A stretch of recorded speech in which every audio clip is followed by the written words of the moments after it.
아까 얘기했던 민생금융범죄 특별사법경찰 지금 이게 몇 명 있어요? 지정받은 게? 지금 그 40여 명 정도 있는 걸로 확인하고 있습니다. 40명밖에 안 돼요? 네네. 더 늘려야 되지 않아요? 여튼 그 현재 그 정도의 아웃풋을 하는 정도에서는 그렇게 늘 여지가 사실은 애매한 부분이 있습니다. 지금 왜냐면 그 제대로 그 가동을 시키려고 그러면 이게 좀 그 전체적으로 잘 돌아가야 되는데 현 상태에서는 많이 늘린다고 해서 그 아웃풋이 그 정도로 나올 건지에 대해서는 조금 검토할 필요가 있을 것 같습니다. 금융감독원이 기본적으로 금융감독을 하는 데잖아요. 네. 감독을 하려면 조사를 해야 되고 정보를 수집해야 되고 그럴 텐데 네, 전반적으로 조사 인력이 굉장히 부족한 상태에서 특사경만 이렇게 늘려버리는 아니 조사 인력한테 사법경찰 권한을 주는 거죠. 그건 별도가 아니고 그건 어차피 조사 인력이 쭉 있는데 이 조사 인력이 예를 들면 몇 명이나 있어요? 많겠죠. 조사 인력은 지금 그 조사 3구까지 해서 70여 명, 그 국장까지 해서 80명 정도 되는 것 같습니다. 그거밖에 안 돼요. 저희 금감원의 총 조직 구성원이 2,175명인데 근데 조사 인력이 그거밖에 안 된다고요? 지금 민생범죄 말씀하시는 아니 그냥 일반적인 조사예요. 일반적인 조사는 두 가지가 있습니다. 그러니까 자본시장 쪽에 공시조사 그쪽에 3개국이 있고 민생 쪽에 3개. 몇 명쯤 돼요, 그러니까? 저 양쪽을 다 합하면은 한 150명에서 160명 되는 것 같습니다. 그것도 희한하네. 감독기관이 조사가 제일 중요한 역할일 텐데 어떻게 그거 인력에 말고 더 검사 기능이 있습니다. 그 저기 권역별로 또 검사국이라는 게 또 네. 배치돼 있어서. 그것도 뭐 어쨌든 조사 검사 뭐 네, 비슷한 그렇게 건데. 됐습니다. 그럼 그 인력 정도 수준으로 또 검사 인력도 있습니다. 그래봐야 300 몇십 명이잖아요. 그 보험까지 해서 그쪽 인력이 조금 더, 그러니까 60, 70명 정도 많은 것 같습니다. 전체로 합하면. 그럼 나머지 뭐예요? 조사 검사. 그 나머지 이제 그 건전성 감독이나 이런 부분이 이제 업권별로 지금 구분이 돼 있어가지고요. 그래서 전반적인 건전성 부분에 관한 부분이 굉장히 많이. 건전성에 대한 조사 검사도 조사 검사 기능이잖아요. 너무 엄격하게 그 제한할 게 아니고 뭔가 사실관계를 조사하는 그리고 금융과 관련된 뭔가를 조사 검사 뭐 이름을 불문하고 뭔가 사실을 발견해내는 기능을 하는 인원은 엄청 많을 것 같아요. 내가 보기에는 원래 그거 하는 기관이니까요. 근데 그들에게 예를 들면 조사상에 어려움이 있으면 경찰 권한 그 경찰 권한을 주는 거는 없는 것보다 당연히 낫지 않나요? 제가 지금 말씀을 좀 드렸는데 검사 파트는 굉장히 많아가지고요. 사실은 전체적으로 각 권역별로 차지하는 비중이 35% 정도 되는 것 같습니다. 그러겠죠. 네. 뭐 원래 검사 제가 잘못 조사하는데요. 말씀드렸습니다. 근데 사법경찰 지정을 받는 게 별로 필요가 없다고요? 저희는 사실은 많이 필요한데요. 이 부분을 하려면 조사 기능이 그 지금보다 자본시장이나 민생침해 범죄 양쪽 다 조사나 그 검사 기능들이 굉장히 강화된 상태에서 돼야지 이걸 활성화시킬 수 있는 부분이 있습니다. 그런데 그 조사 기능이 특히 자본시장 조사 부분이 좀 사법경찰 특별사법경찰 지정을 받는 거는 그 기관이 하고 있는 일 중에서 무슨 행정법규 위반의 처벌 조항이 있을 때 그 범죄, 그 법률 위반 범죄를 조사하기 위한 경찰 권한을 주는 거잖아요. 근데 금융감독원이 담당하고 있는 온갖 검사, 조사 뭐 하여튼 이런 업무 중에서 이거를 각 기관들이 대상 기관들이 위반을 하면 처벌하는 조항들이 온 군데 다 있을 거 아닙니까? 그거를 조사하려면 그때 경찰로서 갖는 권한이 금융감독원의 검사 권한보다 훨씬 낫잖아요. 크잖아요. 범위가 크고 강제 조사도 가능하고. 네. 뭐 저희 그 대통령께서 말씀 주신 것은 저희 그 금융감독 업무를 하는데 그 굉장히 도움이 되는 것 같은데 지금 현재 특별사법경찰이 하는 권한은 자본시장의 불공정 거래 조사에 국한된 그 범위에는 특사경의 권한이 지금 없습니다. 그래서 이제 특사경 업무를 하는 영역은 극히 일부에 국한돼서 제한되어 있는 상태입니다.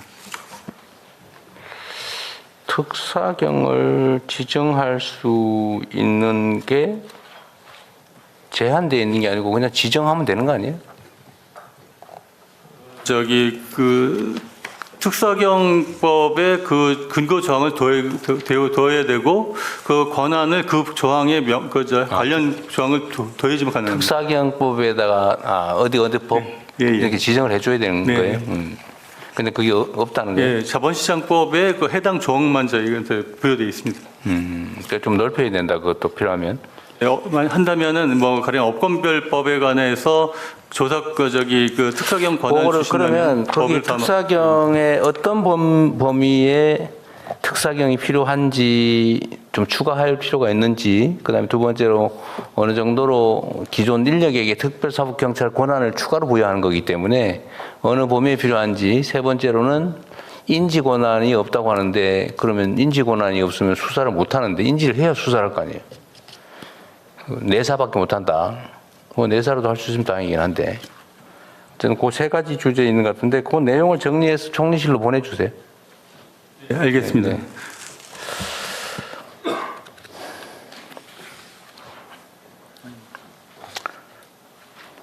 자, 불법 사금융 단속도 금감원에서 해요? 단속까지는 합니다. 네. 단속은 해요? 네, 여기도 특사경 필요하지 않아요? 네, 필요합니다 지금.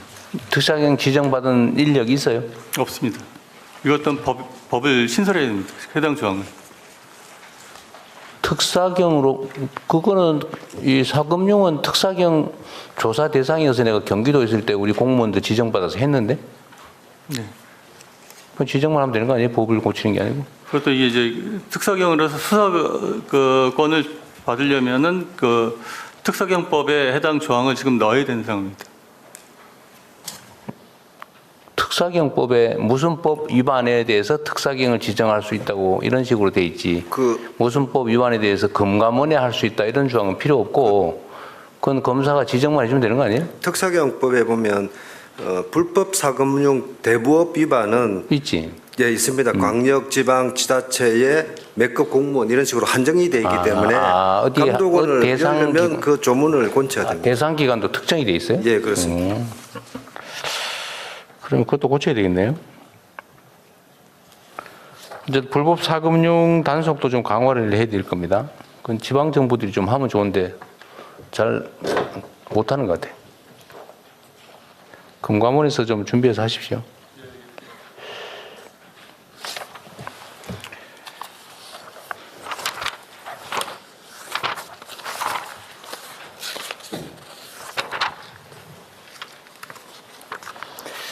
자, 그리고 시간이 벌써 1시간 다 되네.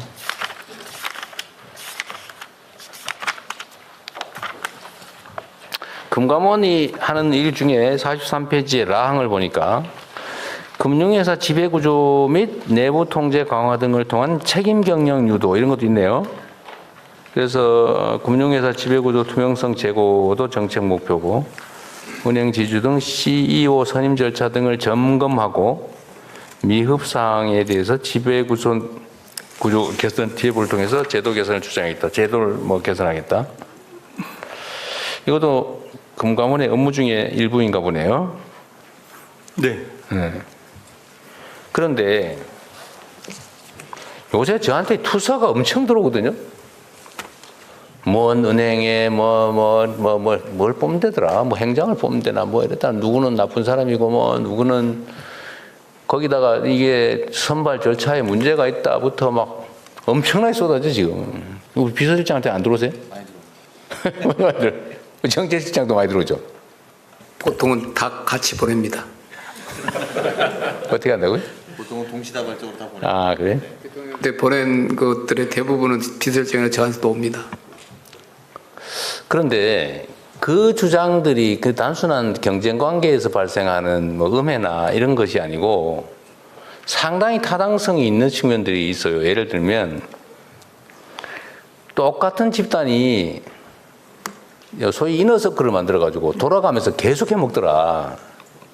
물론 그 집단이 그 도덕적이고 유능하고 그래서 그 어쨌든 금융 집단, 금융 그룹 자체를 잘 운영하면요 누가 뭐라 그러겠어요. 근데 그렇지 못한 모양이에요. 그래서 뭐 온갖 그 공격들이 들어오는데 돌아가면서 계속한다. 뭐 그런 뭐 회장 했다가 은행장 했다가 막 왔다 갔다 하면서 막 한 20년씩 해먹고 그러면 뭐 해야 돼요? 그런 문제에 대해서는 대책이 있어요? 지금 그 근본적으로 이게 이사회의 기능이 그 독립성이 그 크게 미흡해서 벌어지는 그런 부분으로서 네. 이해하고 있습니다. 근데 그러다 그 소위 저도 저 참호라고 표현을 했는데 한번 그 특히 금융지주 같은 경우가 특히 문제가 되어 있습니다. 보통 그 큰 지주사들 중심으로 금융권이 재편되어 있기 때문에 그 개별 그 금융기관들은 산하기관들은 100% 자회사들이어서 그 금융지주에서 이제 전부 다 이제 인선 관련된 부분이 이루어진다고 보면 결국 지주사의 지배구조가 어떻게 정립될 것인가가 이제 가장 큰 문제입니다. 근데 이사들이 대체로 그 회장하고 어느 정도 그 관계가 있는 분들을 중심으로 이사회가 구성되는 이 구조적인 문제들을 개선해야 되는 과제가 놓여 있고요. 그러다 보니까 저희가 하는 부분은 이사의 독립성을 어떻게 강화할 것인가를 이제 말씀드리는데 금융회사의 지배구조법 등 관련 법들을 보면은 그 금융지주사에 대한 우리가 검사 감독 제재 권한 같은 것들이 지금 극히 미비한 상태입니다. 그 은행은 업권별로 그 법에선 규제 장치들이 있지만 가장 최상위에 있는 금융지주사에 대해서는 우리가 공적으로 관리 네. 규제할 게 없어서 그 부분을 좀 개선해야 될 과제가 있습니다. 아니 이게 그 소위 이제 관치금융의 문제 때문에 지금 정부에서는 뭐 개입, 직접 관여 이런 거 하지 말라라고 해서 안 하는데, 근데 이게 또 한편으로 가만 놔두니까 이게 부패한 이너서클이 생겨가지고 자기들 멋대로 이 소수가 돌아가면서 계속 지배권을 행사하는데 이것도 그냥 뭐 방치할 일은 아닌 거 아닌가요? 네, 그래서 그게 그 지배구조 개선 TF를 좀 출범시켜서 금융위와 함께 그 협의해서 TF를 위해서 그 입법 개선 과제를 1월 정도까지 도출해서 그 법안을 좀 제출하는 걸로 그 계획하고 있는 중입니다. 법률과 제도를 고치는 것도 중요한데 가진 권한을 최소한